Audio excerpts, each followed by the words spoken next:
cubicle downtown. I wanna look out my window, see 'em flying, and swing across the horizon as I cheer 'em on so proud. Deep-powered girl keeps staring at her face, and call Colossus and have him teach me ways, and then we'd exercise. I'd be one of the guys. And martial arts from iron fist and wall, I'll dance her up and teach her all my songs. Oh, I wanna live in a world full of heroes, not cooking up these heroes at my parents' restaurant now. I wanna yell out Avengers assemble, not order up for Ethel. Yeah, we're out of cheeky now. Date Emma Frost and have her read my mind, or Magdalena, her artifacts I find, and then we catch a symphony. It'll just be her and me. Call Bucky Barnes and arm wrestle for hours.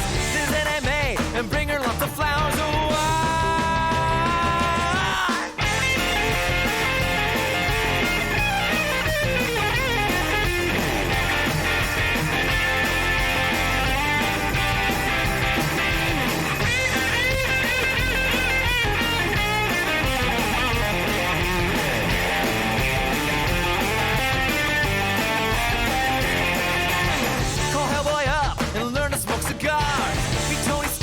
at all the trendy bars, it'd be a guy's night out. We'd make that wolf pack out. I'd run the Flash and do a marathon. Vacation to the Savage Land for fun. Oh, I wanna live in a world full of. I wanna live in a world full of heroes. Have NPR and CNN describe the latest team.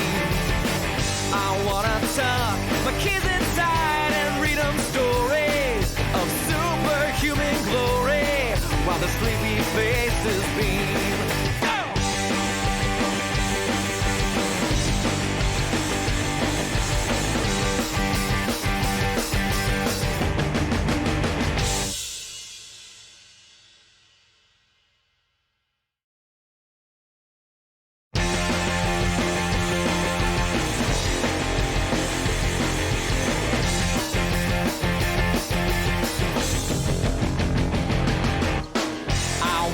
Live in a world full of heroes, not sit here counting zeros in a cubicle downtown. I wanna look out my window, see 'em flying, and swing across the horizon as I cheer 'em on so proud. Deep-powered girl keeps staring at her face, and call Colossus and have him teach me ways, and then we'd exercise. I'd be one of the guys. And martial arts from iron fist and wall, I'll dance her up and teach her all my songs. Oh, I wanna live in a world full of heroes, not cooking up these heroes at my parents' restaurant now.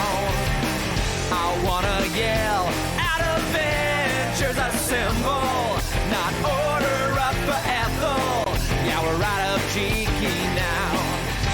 Date Emma Frost and have her read my mind, or Magdalena, her artifacts I find, and then we catch a symphony.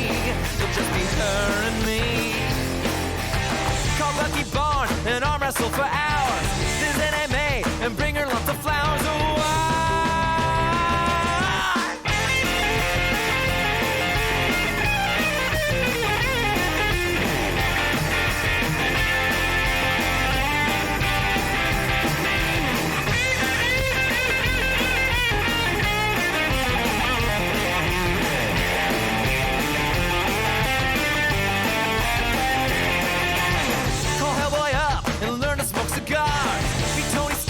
at all the trendy bars, it'd be a guy's night out. We'd make that wolf pack out. I'd run the Flash and do a marathon.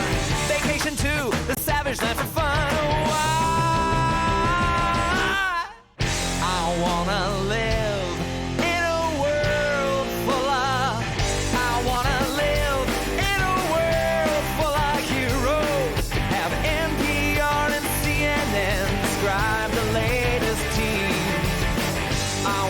tuck my kids inside and read them stories of superhuman glory while the sleepy faces beam.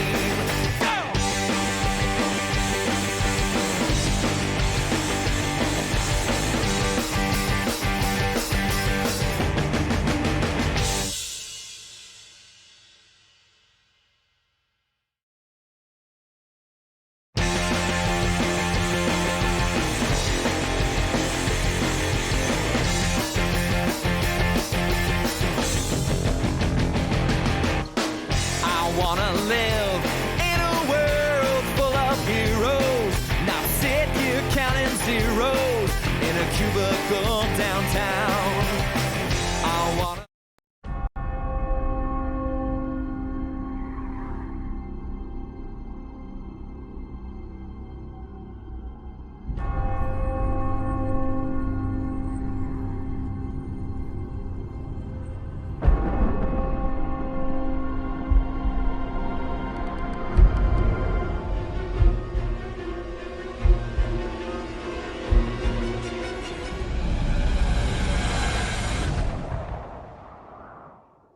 Impossible.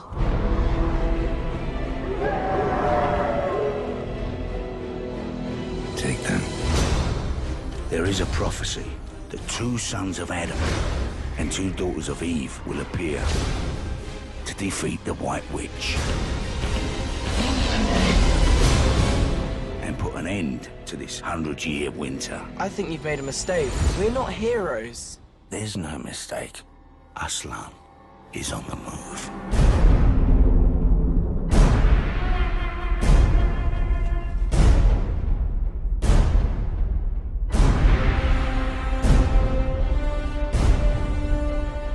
Aslan, we need your help. I know, but understand, the future of Narnia rests on your courage. If it's a war Aslan wants, it's a war he shall get.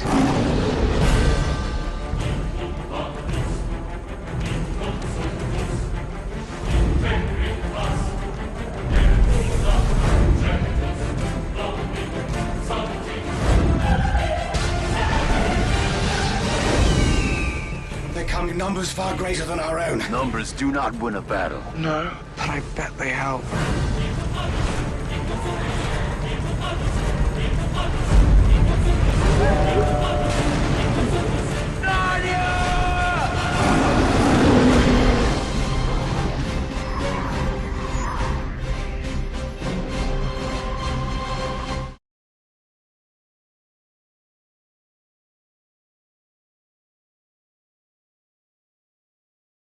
Man, look at that.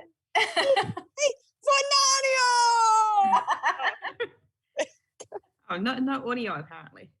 Oh, cool. No audio. Okay, we're back. Wasting- Okay, we're back. We're I back. know, we're wasting all the good content. You can't even hear it. But yes. Do you get Chip yelling for Narnia? Because that's Yeah. very important. For Narnia! Our own mini Aslan Chip. Good work. Good But work. yes, as I said, welcome to the periodic table of awesome. Thank God it's Friday. Well, thank Aslan it's Friday. Thank you, Mini Aslan. There's a lot of Christian parallels in Narnia. There are indeed. There are. Which I did not figure out until I watched the movie in 2005. Yes. Oh, really? Okay. A lot of 'Cause- stuff that goes straight over your head as a child. Well, I was introduced to the Narnia series, the Chronicles of Narnia, as books by my father, by the Bork father. Nice. The Bork father, who is decidedly, I would say, probably atheist, but definitely not Christian at all, but really, really loves the Narnia series, and introduced them to me as something that was a very formative part of my childhood. So I loved them well before these movies. Well, before the 2005 movie came out. I was not born before some of the other movies came out. But what were your Peter, Jill? What was your intro to the Chronicles? So my mum was a bedtime reader. And so we had long-form books, chapter by chapter, at bedtime throughout most of our childhood. And so she loved the Chronicles of Narnia. And I think that she read first to us The Magician's Nephew, even though it was not released first. Because I think when she read the series, she read that last and she thought, oh, this is, gives so much context to this world. I'll read it to my girls first. And then I think she read up to The Silver Chair and then decided that maybe, I think we did The Horse and His Boy, but maybe The Last Battle might be a bit much for us. But no, my mum read us the books and she did all of the voices and she was a wonderful bedtime reader. So we were introduced to the books and then the 80s BBC series became a household favourite. Yes, I'm also of the childhood with the books. My very British great aunt gave me the whole collection. And I do recall that the collection was presented in the suggested reading order, not the release date order. So it did have Magician's Nephew and then Horse and His Boy first, and then the rest of the series. Interesting that they had Horse and His Boy first when Horse and His Boy, second, happens after Lion, the Witch and the Wardrobe. Well, in between the start and the end of Lion, the Witch and the Wardrobe. Yes, during Lion, the Witch and the Wardrobe. Yeah, I don't really recall being confused by it, but I've always read it in that order. Yeah. But yeah, then it was like kind of discovering on TV the BBC series and going, oh my God, it's so beautiful. It's exactly what I read in the books. And revisiting it recently and going, oh my God, I was really into this. Trying to recall, because I feel like I must have had the BBC series on VHS, but I can't for the life of me remember what the VHS tapes actually looked like, which makes me think that we may have just recorded them from the TV. I was thinking the same thing, and I asked my mum before the stream, and she swears that we actually had the VHS tapes, but I don't remember the covers. No. And we recorded so much shit on television to watch over and over and over again. Mum would stop it for the ad breaks and we'd only miss the first 10 seconds of the next segment. It's great. But I do have to say, the Disney versions definitely rekindled my love of Prince Caspian with Ben Barnes. So thank you very much for that. I never felt that, but I did go through a very strong Edmund phase. For some reason, Edmund was my jam when I was 14 and the first movie came out. What I've realised rewatching the 1980s version is that I think Peta might have been one of my first crushes. Yeah, because the Peta in the BBC series, very attractive. Yeah, for a child. But, Look, when you're as an 8-year-old watching it. Yeah. I selectively forget that I'm almost 30 when creeping on young actors in movies that came out well before I was born. Well, I'm glad that we've sorted that none of us are going to have any fights over Narnia partners. We've all we've all tagged we'll keep in our own lanes here. It's kind of strange that I never really felt an affinity for poor old Jill Pole, who was in The Last Battle. Or was she no Silverchair? Which one was She's it? Silverchair originally. Silverchair. Yeah. That's where she comes in. Because there's a character with my name in this book. I don't ever really remember her until later on rereading the books. But I do have to say I need to get a new set of the books because I loaned them to my sister when she was old enough to start reading them too, and she destroyed them. How do you destroy books? Just I'm going to read it and just, opening up. Going to read it right upside down in the bath. Into the spine and just cracked them. And I'm like, oh, I was so precious about books. I do have to point out, I'm just watching Dion adjust Mr. Tumnus on the Twitch overlay. He's just moving him around. Why is Mr. Tumnus moving? Just what is walking happening? Across the screen? Creepy. Okay, can I do a quick poll in the stream chat as to who has watched the 1980s BBC Lion, the Witch and the Wardrobe or any of that series? Hopefully there's a few. Anyone? BBC, anyone? Jesus, I just noticed Tumnus is like covering my face now.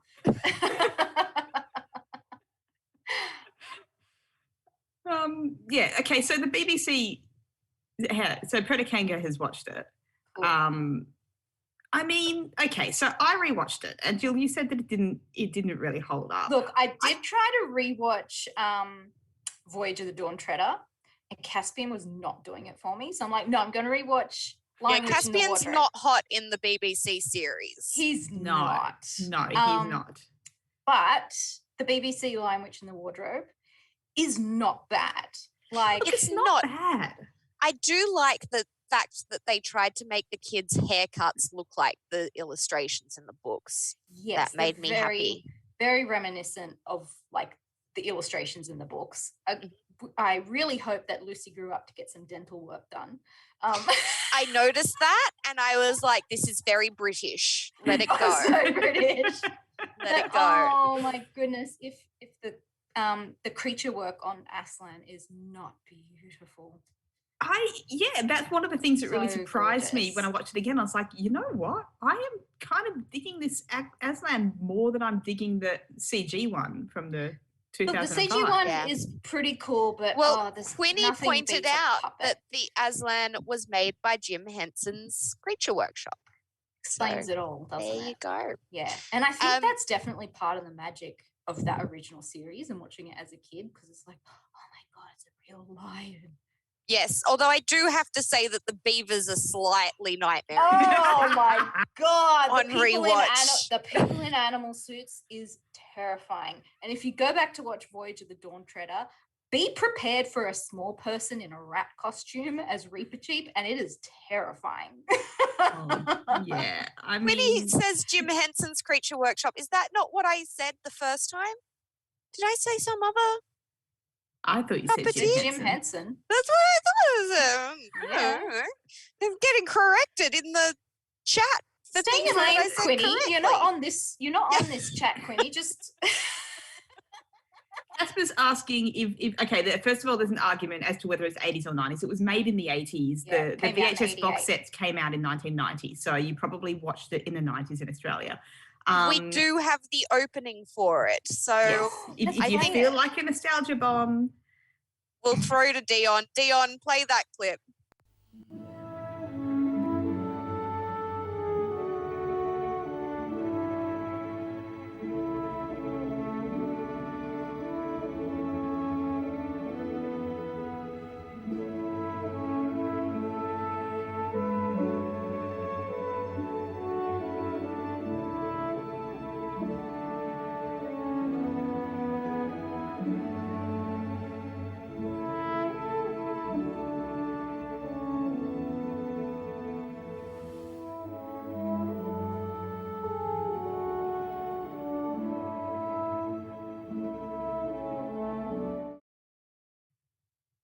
I mean, I don't know about you guys, but that theme tune is like such a nostalgia hit for me. I must have watched that so many times. I don't know. It's way better when Dion does the theme tune. Oh yes, we're blessed by that. You're good to hear. Yeah. I don't know about you though, but like I used to obsessively look at the map of Narnia in the books. Oh yeah, I loved maps as a kid. Like, oh, where's all this? Like, I guess it's the same with like Lord of the Rings and the map that they put in the book. But I just used to pore over looking at the map. It was amazing. Yeah, it's an excellent world building experience, I think, and it's interesting to think about the fact that C.S. Lewis and Tolkien were good friends, and Tolkien actually said a lot of praise about the Chronicles of Narnia, but was very against how blatantly Christian propaganda they are. But I actually think that the Chronicles of Narnia are infinitely more readable Christ's sake, of because course they are. the world building is there, but it's not nearly as dense and hard to navigate. I feel like Narnia was kind of written for kids, and Lord of the Rings was very much not. Hello, I am a child. And I haven't made it all the way through Lord of the Rings. I got there was a big meeting in the second book that I just never got past because it was so boring. If the Chronicles of Narnia are Christianity, what religion would Lord of the Rings be? Lord of the Rings is also Christianity. It's just better hidden. Oh, It's not spoon-fed to you. Yeah.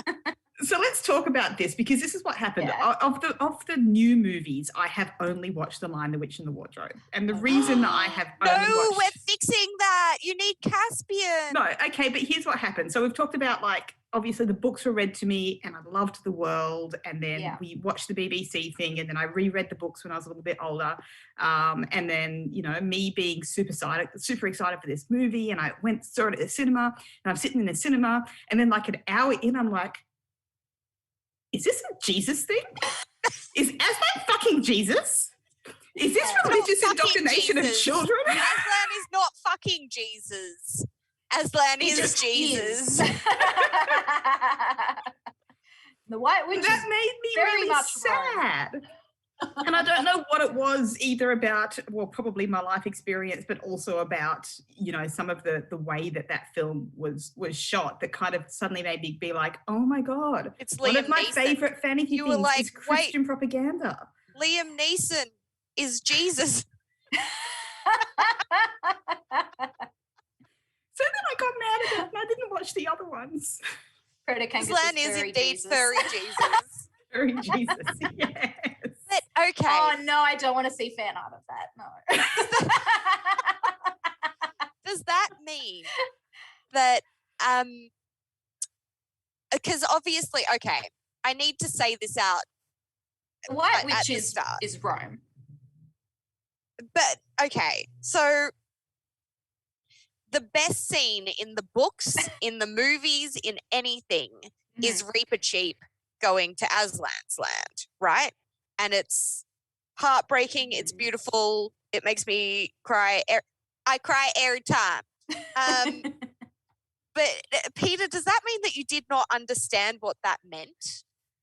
As a 6-year-old, 8-year-old, 12-year-old, the first times I consumed it, no. Okay. It didn't occur to me. And I was brought up in a Catholic household. I knew my Jesus. I did not... Jesus. I knew my Jesus. You didn't know he was a lion, though. I didn't know he was a lion. But there are, there's certainly symbology with lions and Jesus and stuff in history. I didn't make the connection, but then when I saw the movie and I made the connection, it is so obvious and unveiled, he dies and then the two girls tend his body and then they witness the resurrection and it's like, no. Yeah. And Edmund is the prodigal son who returns and also a bit Judasy, Yes. So you've got the Mary Magdalene, you've got the Judas, and then you've got the girls, joining Aslan on his night of trial, like Peter in the garden. And it's like, oh my God, this is so explicitly and just if that Jesus. Didn't tip you off, they're called Sons of Adam and Daughters of Eve.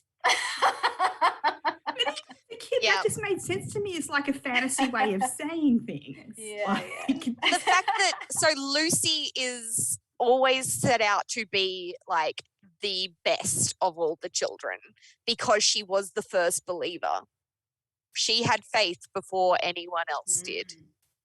And then do we get into the problem with Susan? Has anyone read The Problem with Susan? No. Okay, so now we're going to get deep. Yes, please. Well, see, this is why I wanted more time to prepare for Narnia because I have not reread the books. All right. I can go deep on Lion, the Witch, and the Wardrobe and basically nothing else. Let's save The Problem with Susan for a later date then because it is an excellent essay it may actually be by Neil Gaiman, or Neil Gaiman had a hand in writing a response to it or something like that. Okay. But it's a very interesting essay on the issues with the way that Susan is portrayed in later books. So definitely have a read of that, and we'll talk about Susan and the problem with Susan at a later date, I think, because we should all go and read some of that and how that works into our modern day readings of this very Christian, conservative series of stories. Yes. So I'm very interested in reading that. I already was having a few issues, again, that I didn't notice as a kid. And they did a part-way job of fixing it in the 2005 movie, but not really. But I don't remember the details in the book, but in the 80s series, the girls weren't allowed to be involved in the battle because they had other roles. The girls can't be in the battle. And then in the 2005 movie, they're just being fucking rescued all the time. And that shit me to tears as well. So they can... Shit me to tears. Yes. Yeah. Yes. I mean, they give Susan the bow, right? She's always got the bow, which never misses, but she never fucking uses it because she's useless. She's literally told not to when she gets it. Yeah. And if it's a bow that never misses, how come she needs target practice in the 2005 movie? She has to learn to trust the bow. It doesn't miss if she trusts it. I don't know. I'm just making shit up as I go along. Okay. I thought you were legit. Then I feel like I would feel entirely ripped off if the boys got awesome swords and my big sister got a fucking bow and arrow that never misses and I got a bottle of cordial. Like she gets a dagger like that big. Yeah, but it's a letter opener. Like, no. I'm the one who believed before anyone else did. I am the one who got she through should take to it the up wardrobe with first. Santa. Take it up with Santa. He gave it to her. Hey, Saint Nick. Ass face. What is this shit? Wow. There's enough cordial here to save maybe 10 people. What do you want me to do about this problem? I don't know. You know, that stressed me out as upset. soon as she got it. Like, as soon as she got it, I'm like, that's not much. That's going to run out. Yeah. What's she going to do when it runs out? You don't want to get into too many battles. I also remembered that I was always, like, super stressed out for Edmund as a kid, both during the reading of the book and during the watching of the 80s version of the film. Like, I was really stressed out and sad for him. And now I don't remember why, because he's like such a little shit. He's a turd, yeah. Let's face it, okay, in defense of Edmund, that's what, not just because I thought he was hot when I was 14. I'm not 14 anymore. Let me put that out there right away. But all of us would have been exactly the same. Like, you get into this magical world where there's this fancy queen lady who comes up to you and gives you sweets that you love, your favorite sweets, and your favorite thing to drink. By the way, why is he drinking like weird milky stuff in the 80s version? I don't know. That's strange. It was a hot chocolate, wasn't it? I thought it was a hot chocolate. Yeah. Was it a hot chocolate? I don't want hot chocolate when I'm eating Turkish Delight personally, but... Well, you know what? You're not Edmund. Sugar mixes and it is dull, son of Adam, to eat without drinking. Well, is it was though? Cold. It warmed him up. Okay. All right. Hot chocolate, like, warms him. Yeah. So... Also, I think there was a lot of underage drinking in that book as well. There's a lot of wine going around too. So, just putting it out there, but you've met the queen of this country who's given you some really nice sweets and everything. And then you finally get through again with your family and you meet some weird-ass looking beaver things who are like, oh no, she's totes bad. And then you're like, well, who am I meant to believe? That the actual queen who gave me Turkish Delight and hot chocolate, or these weird-ass looking beaver dudes? Maybe Judas had the same problem. Did Judas get spoken to by some anthropomorphic beavers? Rob Franklin says it's Judas brand Turkish Delight. Look, that would have been a giveaway. Look, I have to admit that I feel like the 2005 movie did a better job of making Edmund's choices a little bit more relatable, because Tilda Swinton was like a kind lady. But in the 80s movie, that lady is just pure evil, from the tips of the toes to the top of her pointy crown. Yeah. And also And there's some a epic whole eyeshadow. scene in the 80s series where he's Jesus, going... Dion! There's a whole scene in the 80s I have movies to do where this he's... look now. where he's going from the beavers to the Queen and having a conversation with himself about how he's doing the wrong thing. So in the 80s film, he's he definitely knows that he's doing the wrong thing and he's still being a little shit. Yeah. Mm-hmm.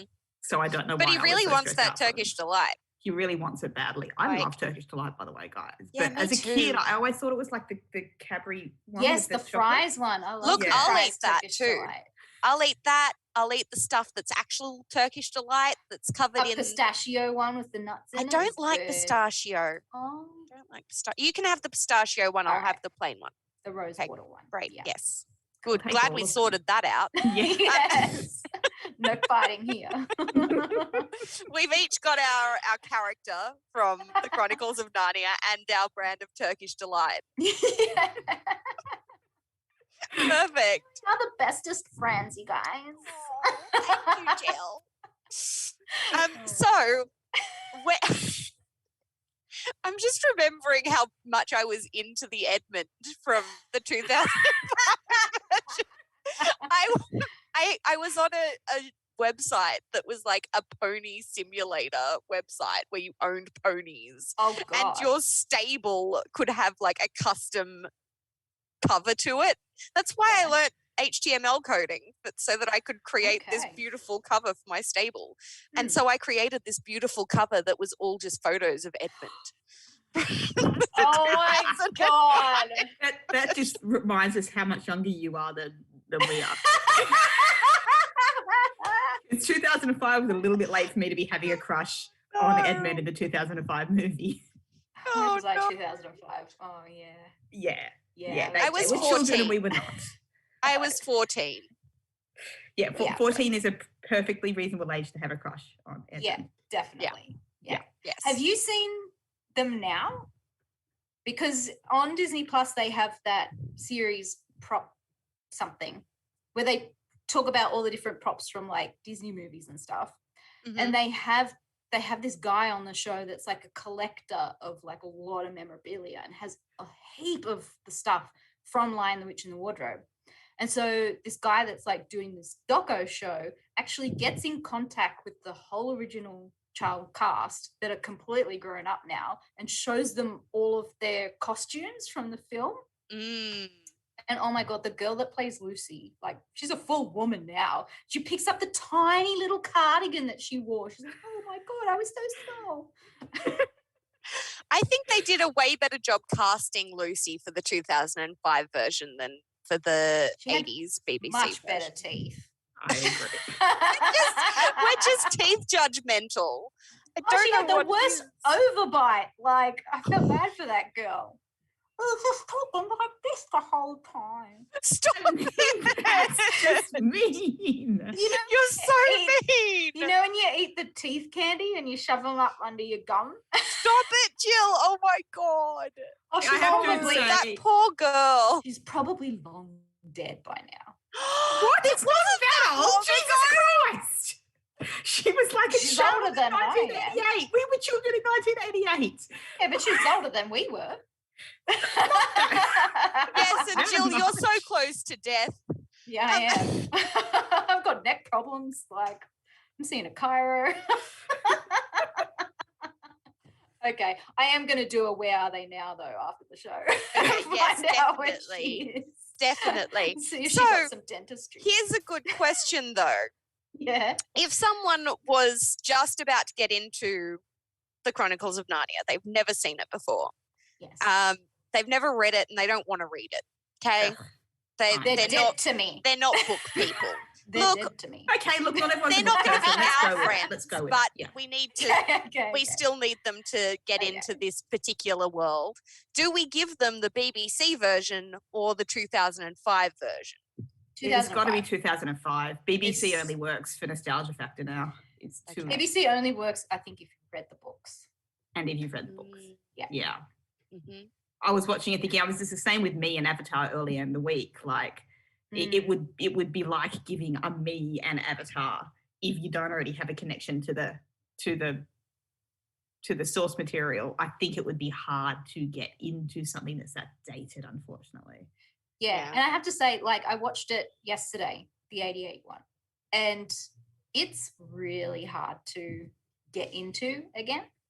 There's something about like modern filmmaking that, you know, the soundtrack and the ambience and the cinematography all play such a huge role in telling the story. Whereas this was very much like almost pantomime-ish. And not a lot of like extra bits and pieces that kind of molds all of this. It's very much just like a lot of children on a set, and it's a little dull. Yeah. The effects in the 2005 movie are very good. Although, as I said, I prefer the green screen is terrible. The green screen is terrible. The green screen is terrible in both, but the 2005 movie has less of a good excuse technology-wise. Oh my God, the 88 one has like this incredible like animated parts as well. Yes, with they're all the real fantastic. stuff. Yeah. Yeah, it's kind of, I'm like, Yeah. is this the first time someone tried it, or if they just, you know? I keep thinking of, I haven't watched it in a little while, but the silver chair version of like the BBC one, which we'll talk about more in depth at a later date, I'm sure. But I just remember the serpent at the end being so scary. That's what my sister said. Yeah, I'm not ready to go back and watch that as an adult. I don't I'm not ready for that to be ruined. Oh. That's what my sister said, and yeah, the scary bits is what you remember. I've got to say about the animation stuff. When rewatching it, I didn't remember those bits, but I think it's because as a kid, those moments were so much more real to me than they appear on screen now. Because this is already a world that was so solid in my brain before I even watched it. So I feel like maybe those animated sequences registered to me as much more real, and I'm watching them now going, it's funny, I don't remember these weird animations, but I think in my head they were like full special effect, like realism as a kid. I found that while I was watching both versions recently, I hadn't really watched either of them for at least 10 years. I realized that I'd mixed them together in my head. So there were elements of each one that I kind of thought were in the other, if that makes sense.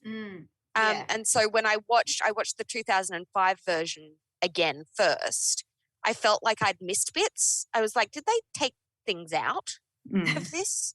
And then I watched the BBC version and I was like, oh no, there it is. It's just shit. That's where it went. I forgot that it was bad. Yes. What is the worst thing about the BBC version? I'm going to go out on a limb and say just the White Queen's entire performance. She's really acting. Yeah. She's acting. She's not bringing a lot of light or shade to any of that. I'd have to say the beavers. They are. The beavers are fucking terrifying. Yeah, they're kind of horrific. Yeah. Yeah. Oh, and second for me is the Aslan flying. It's kind of luck dragony, but it's without very luck dragony. But after having a flying buffalo this week, I was kind of happy to see when I rewatched 2005 that they had foregone flying Aslan, because I don't think that there was a way to make that not ridiculous. Man, see, the beavers were going to be mine. Oh, sorry. Because I thought you were going to go Lucy's teeth. Oh. Well, you can have the beavers and I'll have Lucy's teeth. I'm not mean enough to have Lucy's teeth. I'll trade you. The beaver's teeth were pretty bad. They had like T-Rex arms. It was quite weird. I'm like, how did they pick up all of that shit? How did Mrs. Beaver? How did he smack the fish out of the water doing this? Weird. How's Mrs. Beaver going to carry that new sewing machine home? Like That's Santa gave her. That's really inconsiderate of Santa. Santa is not my favorite person in this world. Oh wait, no, he did say he was going to drop it back at their house. Oh, that's right. That's right. I think that Santa was actually like the arrival of Santa I found scarier in the BBC version. But maybe that's because I was more familiar with what was actually happening when I saw the 2005 version. They made it scarier in the BBC version. There's like an entire bit where you just think you've been murdered by the White Witch before you meet Santa. Yeah. Whereas in the 2005 version, it's just kind of a little bit like, oh, come out, it's fine. Yeah. Without the murdering bit. Not a problem. Yeah, they had like the sounds of beavers being murdered. Now Dion's got a soundbite for that. we've been talking about 2 adaptations, but Quinny in particular wanted us to discuss another adaptation, which I did try to watch and found it unwatchable. And that is a cartoon adaptation from the 1970s. Did you guys give that a try? No. Look, I clicked the YouTube link and I was like, ugh. And then I quickly closed it. Do we have that we can just have a quick look at something and then all agree that it's completely unwatchable?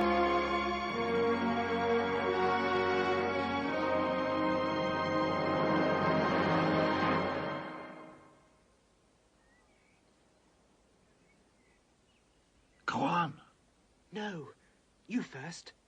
No, sons of Adam before animals. Susan, what about you? Ladies first. No, you're the oldest.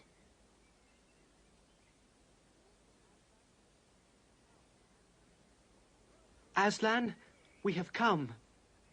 Welcome, Peter, son of Adam. Welcome, Susan and Lucy, daughters of Eve. Welcome, he beaver and she beaver. But where is the fourth? He has betrayed us and joined the White Witch, O Aslan. That was my fault. I was angry with him, and I think that helped him go wrong. Please, Aslan, can anything be done to save Edmund? All shall be done. But it may be harder than you think. Meanwhile, children, I have something for each of you. Come to the pavilion.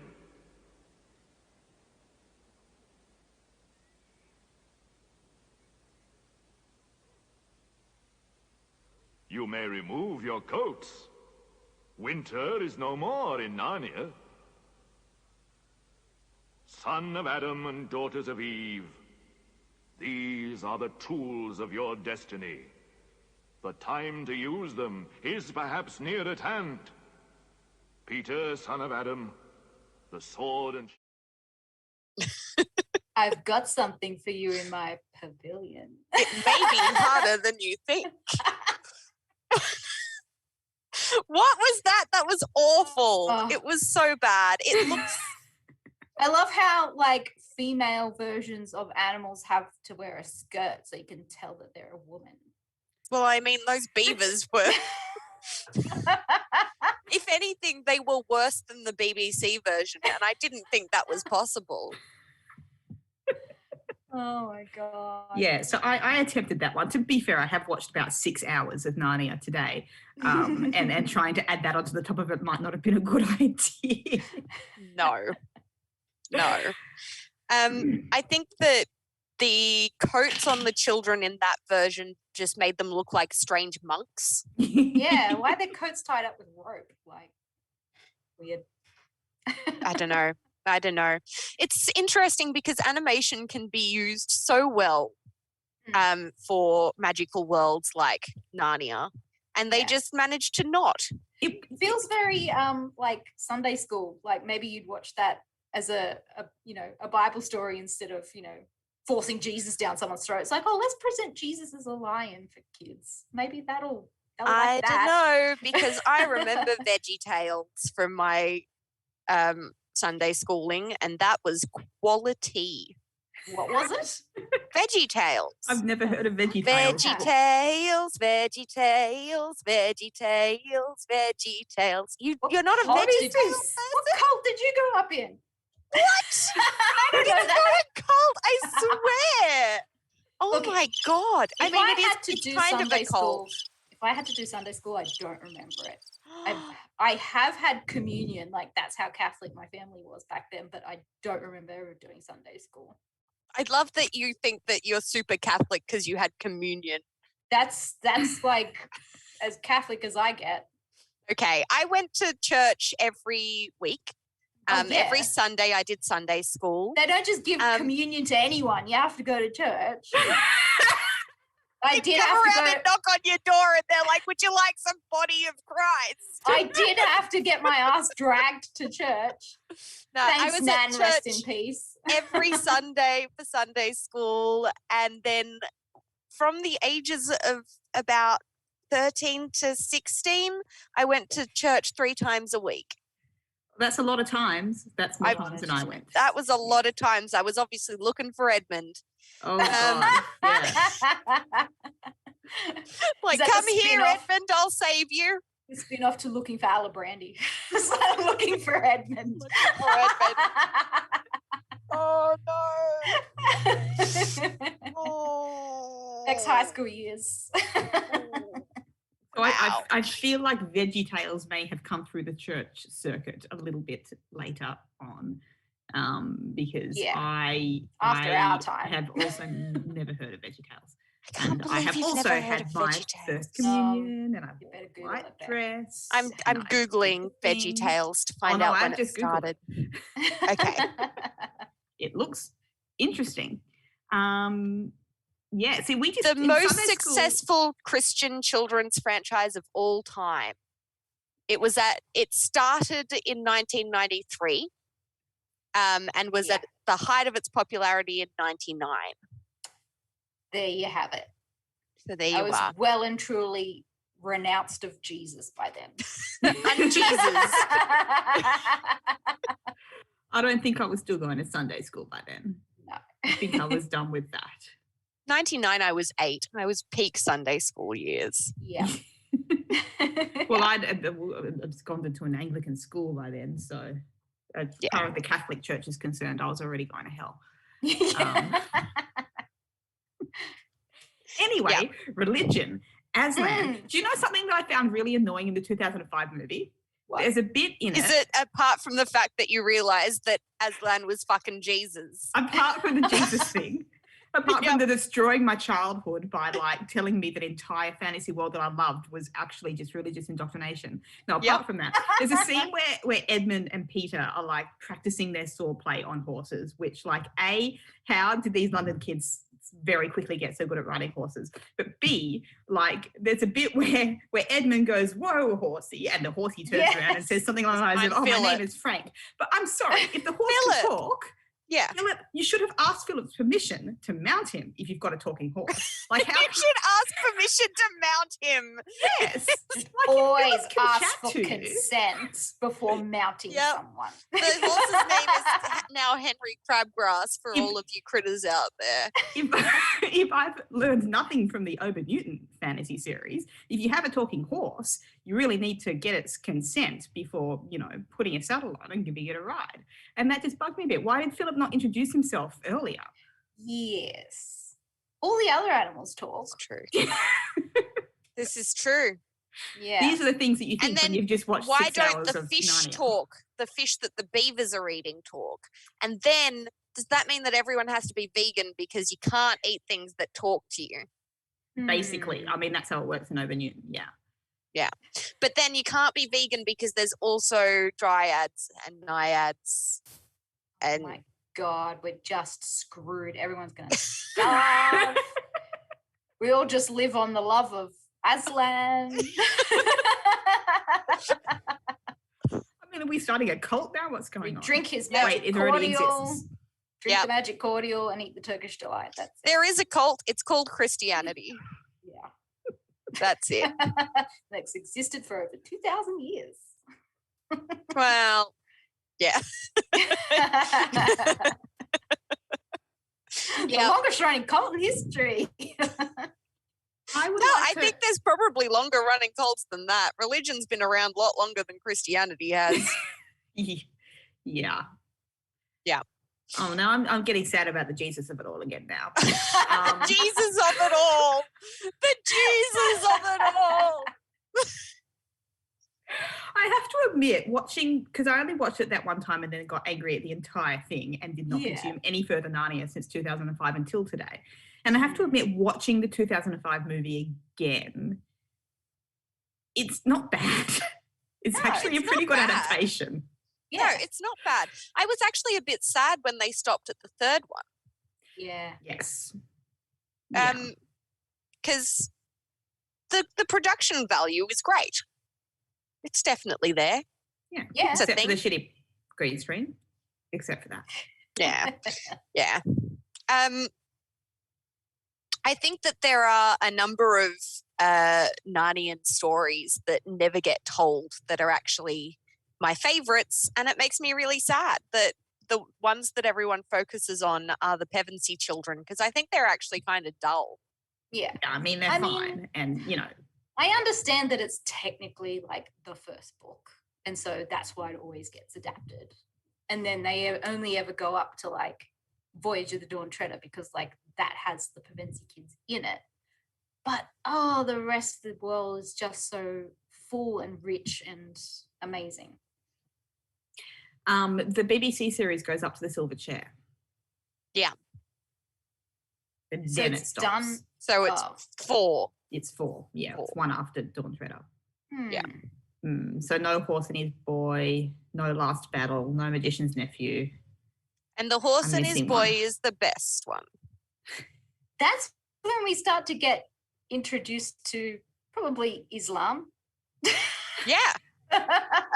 And the battles between Christianity and Islam. Mm-hmm. Look, it's all C.S. Lewis was not hiding his shit. He was not trying to hide what he was doing here. No. We haven't uncovered some magical secret by pointing this out. No, I just very slowly came to the realization decades into my, not decades. Well, yeah, a couple of decades into my love of the series. Yep. So, okay, I think we've got another clip of another adaptation of this. Is this the freaky? Which is even 60s better than the 70s one. If we can go back in time a little bit further, Dion, can we have our 1960s adaptation of The Lion, the Witch, and the Wardrobe? Wake up.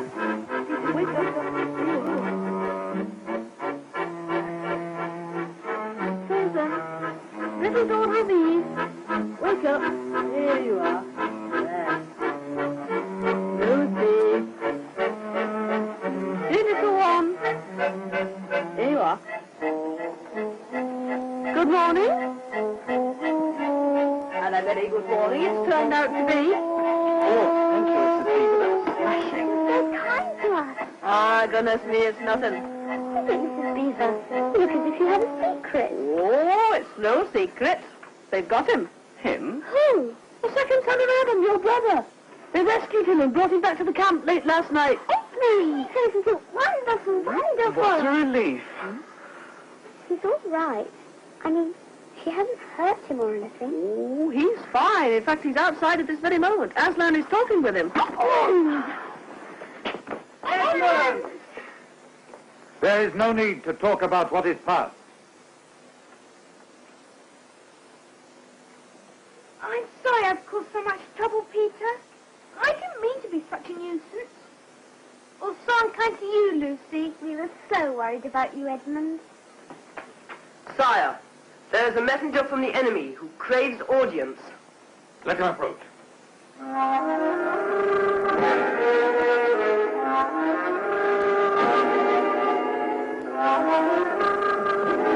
What is your message, son of Earth? the Queen of Narnia, and Empress. Okay, so what I learned from that is that every male child in the 60s looked like they came from the Beatles, and all of the animals were furries. That's it. Yeah. The beavers were weirdly less terrifying. Yes, the beavers looked like, it looked like the 80s version looked at those beavers and were like, they were onto something. But let's give them really big teeth and make them walk on their knees. Let's do that. Yes. So, yes, if anyone was wondering what Lion the Witch in the Wardrobe in pantomime looks like, there you go. Wonder no more. We have enriched Pantomime and lives bowl this evening. cuts. Yeah. Great. Love that for them. Yeah, maybe just stick to the books, I reckon. Yeah, maybe do that. There was something so magical in the books the first time Mum read it to us about that moment that Lucy goes through the wardrobe. And I think I spent the rest of my childhood checking the backs of every built-in I found, just in case. Just in case there was something magical behind there. But I think, because I talked to my mum about it before the stream, because I was she read it to us when we were so young, and I was kind of trying to remember the details of what order she read it to us in. And she said when she read it, the scene that really got her sucked into the magic of Narnia is that scene in the snow with the lantern and Mr. Tumnus turns up, because this is like a little kid who's grown up in Western Sydney who has never seen snow, and in her mind at that time probably never would. And this incredible world that was being described to her on the page. And I think that in every single version, that's always my favourite scene. You know, the lantern in the snow, yes, and Lucy and Mr. Tumnus, you know? Yes. And the Mr. Tumnus in the 80s version is decidedly more creep-tastic than the Mr. Tumnus in the 2005 version. I found. Yes. I did not remember him being as creepy as he is on rewatching in the BBC version. Maybe that's just because my Stranger Danger creeper vibe radar has improved with age. But yeah, don't hang out with weird fawns you meet in the woods. He turned out to be all right. Yeah, he was fine, but that was...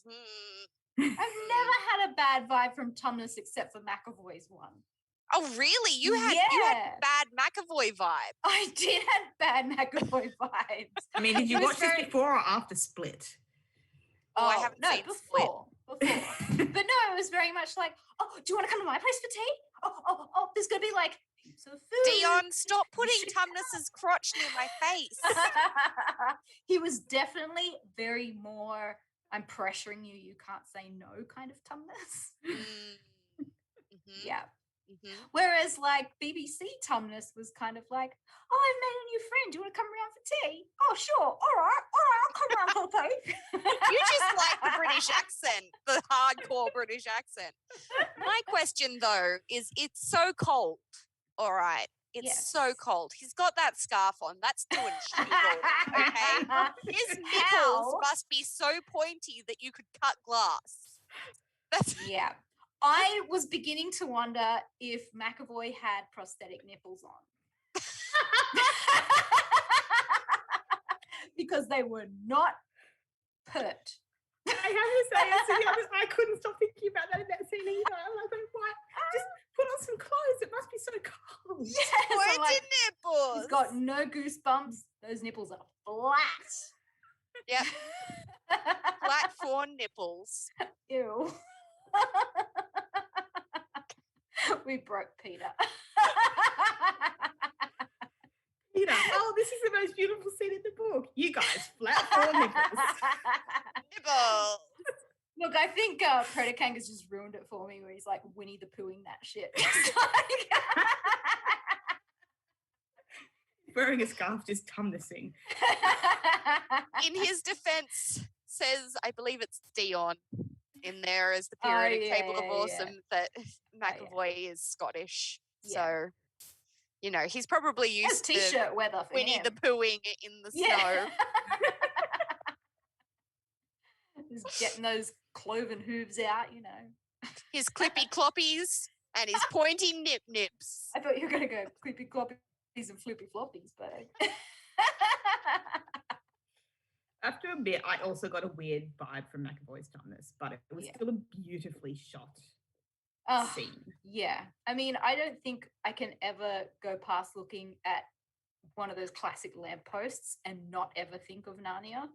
We've got one in our front garden at home. Oh, I'm so jealous. Yes, as a child, we called it the Narnia lamp, and we have it because of Narnia. Mum always wanted a Narnia lamp, and now there's a Narnia lamp in our front garden. I love it.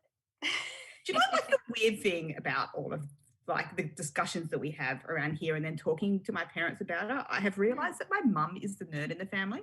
I always thought it was Dad because he's a Trekkie. But actually like deep nerd is my mum, and she's the one that introduced me to like all of the fantasy stuff that I liked. And she is the one who very happily does stuff like watches all of Doom Patrol. Despite the deep weirdness of it. That's the beautiful thing about nerddom, is that it takes all kinds and you can be a nerd of just about anything.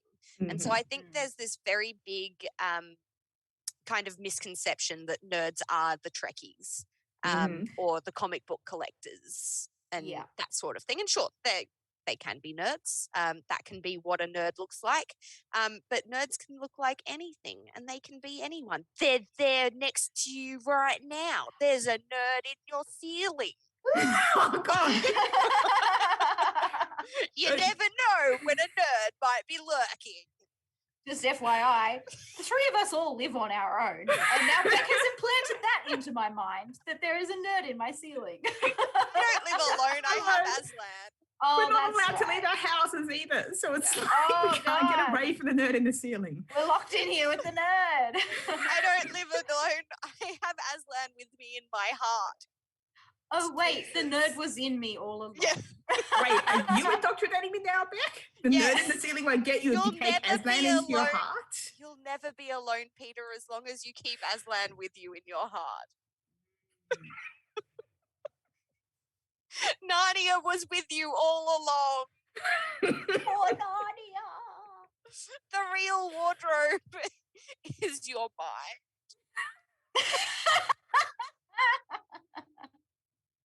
Was that just me? No. Did you guys not just check the odd wardrobe as kids? It's fucking Friday. I'm so tired. Sorry. No, me I did do other stuff. I did like the Power Rangers move, hoping I would transform into a Power Ranger. It's morphin' time. Yeah. I just knocked my headphones off my head because I was so excited to morph. I most definitely did yell out, you know, Jupiter Power, like hoping I would transform into Sailor Jupiter. Yeah.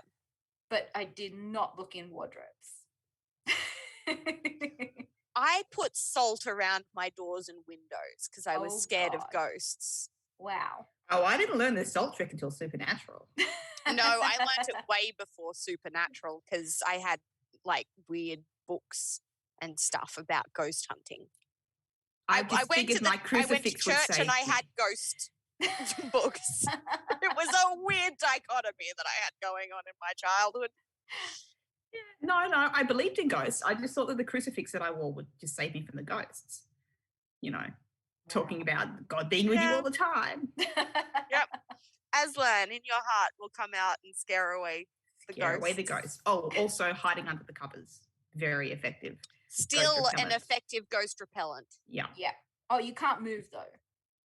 And you have to overheat and sweat so much that you can't breathe. You can't stick any feet out the sides. No, because they will get... That's when the demons get you. That's when you get murdered. Yeah, by the nerd in your ceiling. We do have one more clip that I really want to show you guys, and it's a parody on Narnia. Dion, if you have that, it is The Young Ones Does Narnia.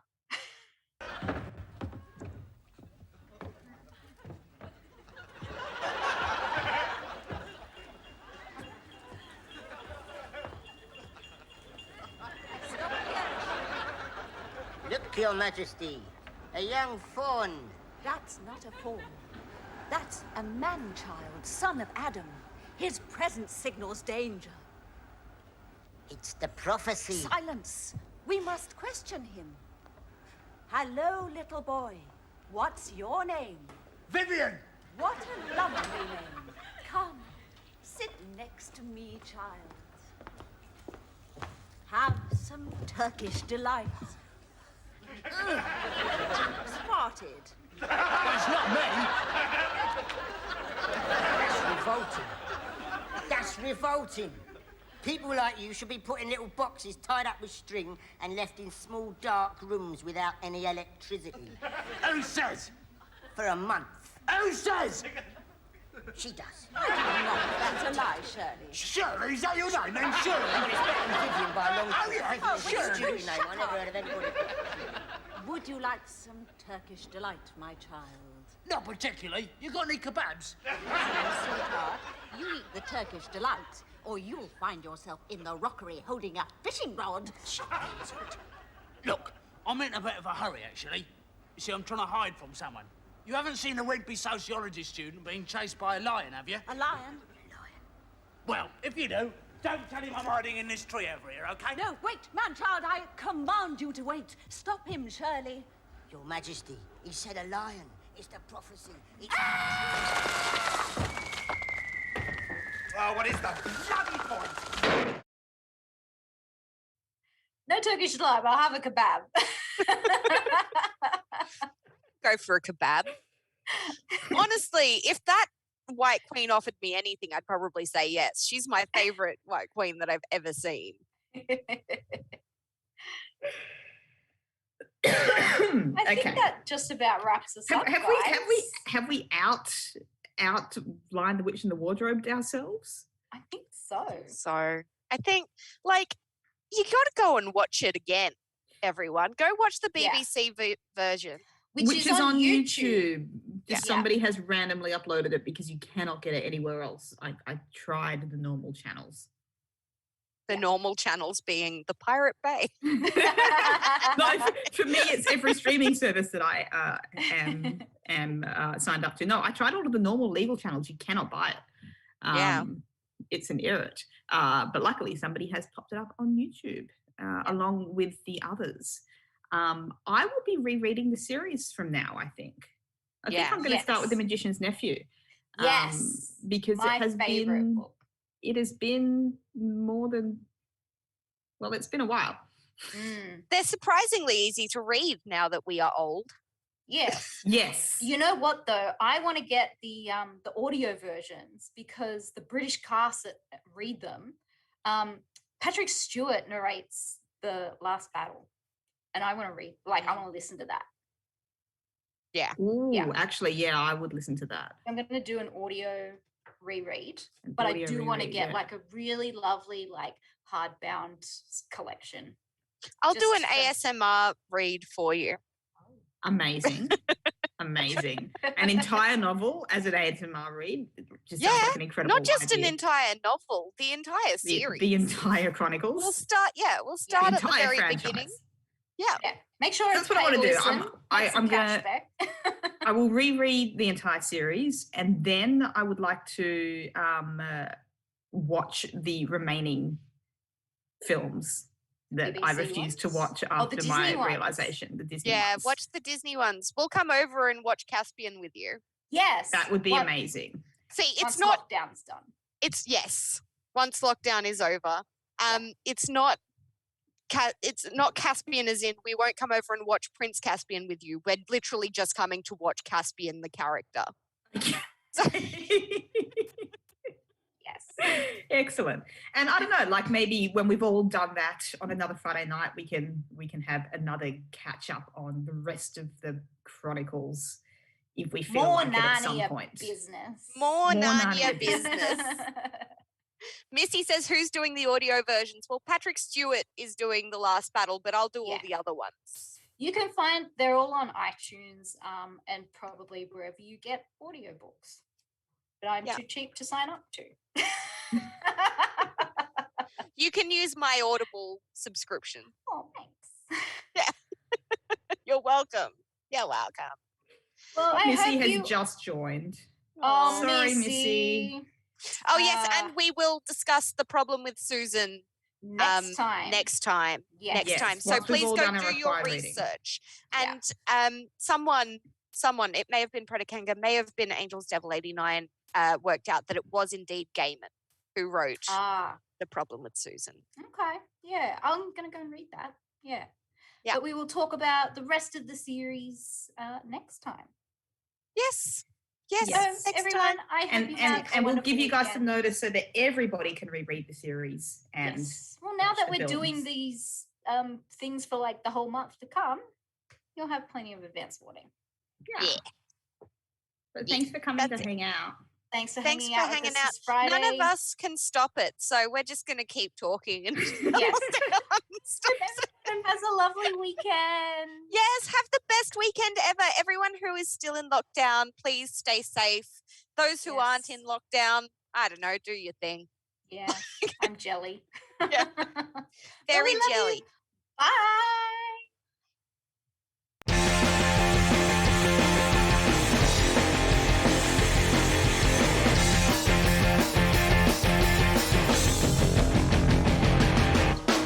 I wanna live in a world full of heroes, not sit here counting zeros in a cubicle downtown.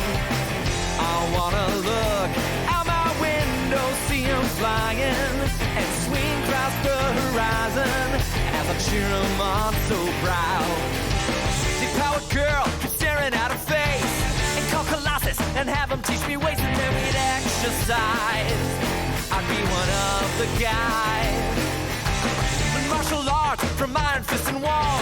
I'll dance her up and teach her all my songs. Oh,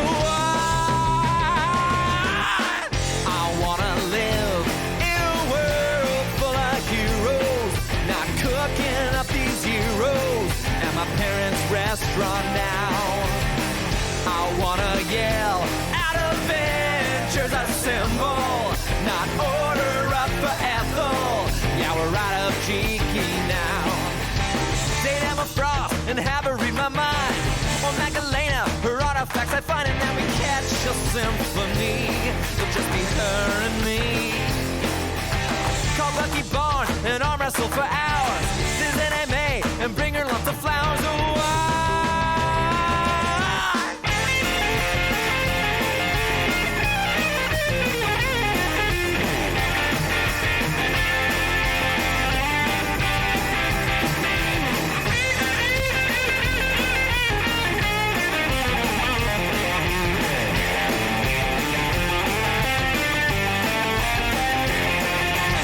call Hellboy up and learn to smoke cigars. Be Tony Stark at all the trendy bars. It'd be a guy's night out. We'd make that wolf back out.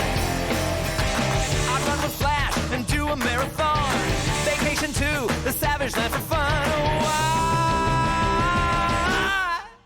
I wanna live in a world full of.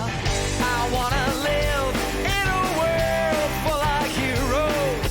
Have NPR and CNN describe the latest team. I wanna tuck my kids inside and read them stories of superhuman glory while the sleepy faces beam. Go!